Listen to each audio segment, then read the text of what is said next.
Bonjour et bienvenue. Pour notre discussion d'aujourd'hui, on met un peu de côté la pile d'articles habituels. Oui, On va se concentrer sur une source unique, mais alors, d'une densité folle. C'est le chapitre 38 du livre de la Genèse. mhm, C'est une histoire qui, de prime abord, elle ressemble vraiment à une interruption.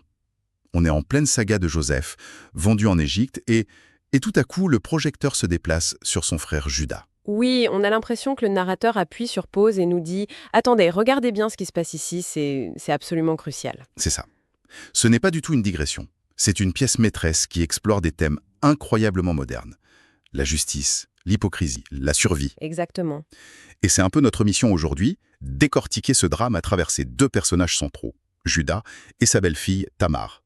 C'est une histoire de promesses rompues, de déguisements audacieux et d'une confrontation finale où tout est mis en jeu. Alors, plongeons-y. Allons-y. L'histoire commence donc avec Judas qui prend ses distances avec ses frères, il s'installe, il épouse une Cananéenne, il a 3 fils, Er, Onan et Shéla. Bon, une vie de famille qui s'installe, quoi. Voilà. Et pour son aîné, Er, il choisit une femme nommée Tamar. Le décor est planté et ça semble tout à fait ordinaire. Mais c'est une tranquillité de façade. La première tragédie, elle ne tente pas du tout. Non, et le texte est d'une brutalité.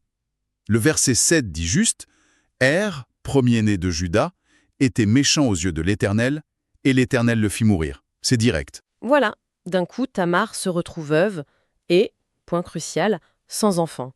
Et c'est là que Judas intervient. Il se tourne vers son deuxième fils, Onan, et il lui dit « Va vers la femme de ton frère, prends-la comme beau-frère et suscite une postérité à ton frère. » Alors là, il faut tout de suite préciser, ça peut nous paraître très étrange aujourd'hui, mais Judas n'invente rien. Ah non. Non, il applique une coutume sociale qui est fondamentale à l'époque et qu'on appellera plus tard la loi du Lévirat. D'accord. Et en quoi ça consistait, cette loi, concrètement? Quelle était son importance? Son importance était vitale. Dans cette société patriarcale, le statut d'une femme, sa sécurité, tout ça, ça dépendait de sa connexion à un homme, son père, puis son mari. Bien sûr. Une veuve sans enfant se retrouvait dans un vide absolu. Plus de protection, pas de droit à l'héritage, aucun avenir. Elle devenait socialement invisible. Ah oui, d'accord. La loi du Lévirat, c'était donc une forme de protection sociale.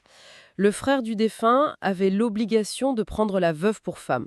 Et le premier enfant de cette union, il était considéré légalement comme l'enfant du frère mort. Donc ce n'est pas une question de sentiment, c'est pour que le nom de la famille perdure, que les terres restent dans le clan et que la veuve ne soit pas laissée à l'abandon. C'est une question de survie structurelle. Précisément. C'est un devoir social. Mais Onan, lui, ne l'entend pas de cette oreille. Non, pas du tout. Il accepte la partie qui l'arrange, on va dire, mais il a une arrière-pensée très claire. Oui. Le texte nous dit qu'il savait que l'enfant ne serait pas considéré comme le sien. Alors à chaque fois qu'il allait vers Tamar, le texte dit qu'il se souillait à terre afin de ne pas donner de postérité à son frère. Autrement dit, il l'utilise, mais il refuse d'accomplir son devoir. C'est ça. Et la sanction divine est immédiate, identique à celle de son frère Hénan. Il meurt aussi. Et c'est ça la vraie transgression de Nan. Ce n'est pas juste un refus d'obéir, c'est l'instrumentalisation cynique d'une loi sociale. Il transforme une loi de protection en une loi d'exploitation. Ah, bien vu. Il prend ce qui lui est offert, la relation avec Tamar, mais il la prive délibérément de ce qui lui est dû. Il respecte la lettre de la loi, si on veut, mais il en viole complètement l'esprit. Judas se retrouve donc dans une situation terrible. 2 fils morts, une belle-fille 2 fois veuve, il ne lui reste que son dernier fils, Shéla. Oui. La logique voudrait qu'il le donne à Tamar, mais il commence à paniquer. Oui, et c'est là qu'on assiste à un basculement. Judas cesse d'être le gardien de la loi familiale pour devenir un père qui a peur pour son dernier fils. Il regarde Tamar et probablement il ne voit plus une belle-fille à protéger, mais une sorte de veuve noire, quoi. Alors il fait une promesse qui sonne comme une solution. Il dit à Tamar « Reste veuve dans la maison de ton père jusqu'à ce que mon fils Shéla soit grand. » Sauf que le narrateur très habilement nous glisse une info capitale. Il parlait ainsi dans la crainte que Shéla ne mourût comme ses frères. C'est une promesse vide. C'est pire qu'une promesse vide, c'est une condamnation. C'est le tournant de l'injustice. Judas n'a aucune intention de la tenir. aucune. En la renvoyant, il la met dans des limbes juridiques.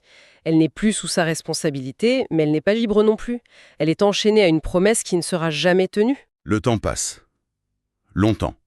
Assez pour que la femme de Juda meure et pour que Sheila devienne un homme. Mais pour Tamar, rien. Juda ne l'a jamais rappelé. Elle a compris qu'elle a été mise de côté. Le système légal l'a abandonnée. C'est là qu'elle apprend que son beau-père, veuf, monte à un endroit appelé Timna. Elle est complètement coincée, elle n'a plus rien à perdre. Ses options légales sont nulles. Elle ne peut rien faire. Non, Elle ne peut pas forcer Juda. Elle ne peut pas se remarier. Elle est invisible. Alors, elle décide de ne plus jouer selon les règles qui l'ont trahie. et son plan est méticuleux. Le texte dit qu'elle enlève ses vêtements de veuve, ce qui est déjà un acte fort. Elle change de statut. Oui. Elle se couvre d'un voile et va s'asseoir au bord du chemin que Juda doit emprunter.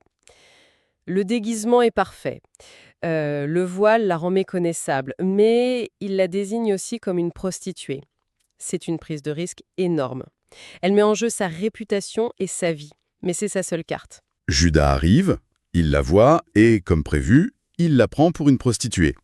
Il l'aborde, sans la moindre idée de qui elle est, et va droit au but. Mhm. La conversation qui suit, c'est un petit chef-d'œuvre de négociation. Elle demande « Que me donneras-tu » Il propose « Je t'enverrai un chevreux de mon troupeau », une transaction standard, quoi. Le paiement se fera plus tard. Mais c'est là que le génie de Tamar entre en scène. Oui, elle ne se contente pas de sa parole. Elle dit « Me donneras-tu un gage en attendant ?» Une garantie, logique. Il accepte. « Quel gage veux-tu » Et là, sa demande est d'une précision chirurgicale. Elle ne demande ni argent ni bijoux. Elle demande 3 choses. Ton cachet, ton cordon et le bâton que tu as à la main. Et il les lui donne. Et Judas, sans se méfier, les lui donne. Il va vers elle et elle tombe enceinte. C'est le cœur de son plan. Le choix de ces objets est tout sauf anodin. Justement, ça m'intrigue. Pourquoi ces 3 objets si spécifiques? Ça semble très personnel comme garantie. Et extrêmement personnel. Le cachet, c'était probablement un saut-cylindre, un objet unique qu'on roulait sur l'argile pour signer des contrats. Ah, d'accord. C'était l'équivalent d'une signature légale. Le cordon, c'était ce qui permettait de le porter autour du cou. Et le bâton, ce n'était pas une simple canne, c'était un bâton d'autorité, souvent sculpté, qui symbolisait le statut et l'identité de son propriétaire. En gros, elle ne lui a pas demandé son portefeuille. Pas du tout. Elle lui a demandé ses papiers d'identité, sa signature et son symbole de statut. Voilà. Elle ne collecte pas une garantie, elle collecte des preuves, des pièces à conviction pour le procès qu'elle s'apprête à monter. C'est brillant. Absolument. En lui remettant ça, Judas lui a donné, sans le savoir, une preuve irréfutable de leur rencontre. La suite est presque une scène de comédie. Judas envoie son ami avec le chevreau pour récupérer son gage. Oui, mais l'ami arrive, et bien sûr, personne. Il demande au jour du coin où est la prostituée qui était là. Et les gens sont stupéfaits. Il n'y a jamais eu de prostituée par ici. L'ami rentre bredouille. Et la réaction de Judas est très révélatrice. Ah oui?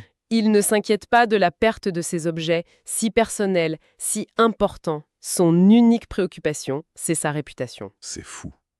Il dit « Qu'elle les garde. Ne nous exposons pas au mépris. » Il préfère perdre ses symboles d'identité plutôt que d'attirer l'attention sur sa petite aventure. Le ridicule le préoccupe plus que la justice. 3 mois passent. Le calme avant la tempête. Et là, le couperet tombe. Quelqu'un vient annoncer à Judas. Tamar, ta belle-fille, s'est prostituée, et pire encore, la voilà enceinte. La nouvelle est une bombe. Pour Judas, en tant que patriarche, c'est une atteinte à son honneur. Et sa réaction est immédiate, impitoyable. Il ne cherche pas à comprendre, il ne pose aucune question, il rend son verdict sur le champ. Verdict terrible. Faites-la sortir et qu'elle soit brûlée. L'hypocrisie est quand même spectaculaire, non? C'est une ironie écrasante. Il est le principal responsable de la situation de Tamar. Il est l'homme qui a eu recours à une prostituée. Et c'est lui qui, sans hésiter, s'érige en juge inflexible. Le comble du 2 poids 2 mesures, Totalement. c'est le moment de la confrontation finale. On amène Tamar pour son exécution. Le piège qu'elle a si patiemment tendu va se refermer. Elle ne crie pas, elle ne se défend pas avec des mots. Elle envoie un messager à son beau-père. Et ce messager porte les fameux objets. Le message qui les accompagne est simple et dévastateur. Elle ne l'accuse pas directement, c'est ça qui est fort. Elle laisse les objets parler pour elle. C'est ça. En gros, le message, c'est « Je suis enceinte de l'homme à qui appartiennent ces choses. Alors reconnais, je te prie, à qui sont se cacher ces cordons et ce bâton. » Elle ne dit pas « c'est toi ». Non, elle dit « regarde bien et accuse-toi toi-même ». C'est un coup de maître stratégique. La scène est incroyable. Judas voit arriver ses objets. Ses objets. Il ne peut pas nier. La preuve est matérielle, irréfutable. Et là, tout s'effondre. Le texte dit simplement « Judas les reconnut ». Et il prononce la phrase qui est le pivot de toute l'histoire. Une confession publique. « Elle est moins coupable que moi puisque je ne l'ai pas donnée à Sheila, mon fils ». Et cette phrase est encore plus forte en hébreu. La traduction « moins coupable que moi » est correcte, mais on peut aussi la traduire par « elle est plus juste que moi ». Ah oui, la nuance est importante. C'est une reconnaissance que l'acte de Tamar, bien que choquant, visait à restaurer une justice. Une justice que lui, le patriarche, le gardien de la loi, avait bafouée, par peur et par égoïsme. Il reconnaît qu'elle a agi pour la justice alors que lui agissait contre elle. C'est un renversement complet. Le verdict est annulé, elle est sauvée. Et l'histoire se termine avec son accouchement. Et surprise, elle attend des jumeaux. Il y a même cette petite anecdote étrange à la naissance. Oui, avec le fil rouge. C'est ça. Un des bébés sort sa main, la sage-femme y attache un fil rouge en disant « celui-ci est le premier ». Mais il retire sa main et c'est son frère qui s'en renforce. On le nomme Peretz, ce qui veut dire « brèche ». Cette conclusion est fondamentale. Tamar n'a pas seulement sauvé sa vie, elle a accompli ce que le système aurait dû lui garantir depuis le début. Elle a forcé le patriarche à reconnaître sa faute, elle a réintégré la lignée. En donnant non pas un, mais deux héritiers. Exactement. Son action a rétabli l'ordre. Si on récapitule, cette histoire, c'est bien plus qu'une anecdote. C'est une exploration d'une finesse incroyable, de la justice, de l'hypocrisie et de l'ingéniosité d'une femme pour faire valoir ses droits. Oui. Ce qui est fascinant, c'est qu'elle ne s'oppose pas frontalement au système. Elle l'utilise. Elle retourne les règles de la société contre celui qui refuse de les respecter. C'est exactement ça. Elle utilise les propres outils de Judas contre lui. Il est le détenteur de l'autorité, symbolisé par son sceau, son bâton, mais il ne respecte pas les obligations qui vont avec. Alors elle s'empare de ces symboles pour le forcer à faire face à ses responsabilités. Oui. Et la reconnaissance de Judas, elle est plus juste que moi. C'est l'aveu que parfois la justice doit emprunter des chemins détournés et moralement complexes pour se manifester. Et pour terminer, une pensée à laisser mûrir qui donne à cette histoire une portée encore plus grande. L'un de ses jumeaux, Peretz. Celui qui a fait la brèche. Voilà. Il est inscrit quelques livres plus loin dans la Bible comme un ancêtre direct du roi David. Et par extension, dans la tradition chrétienne, un ancêtre de Jésus. Ce qui n'est pas un détail anodin, en effet. Non? Et ça soulève une question fascinante. Qu'est-ce que ça nous dit sur une lignée aussi fondamentale qu'elle trouve son origine non pas dans un acte de piété simple et attendu, mais dans un acte de tromperie, une prise de risque audacieuse visant à obtenir justice contre l'échec des institutions.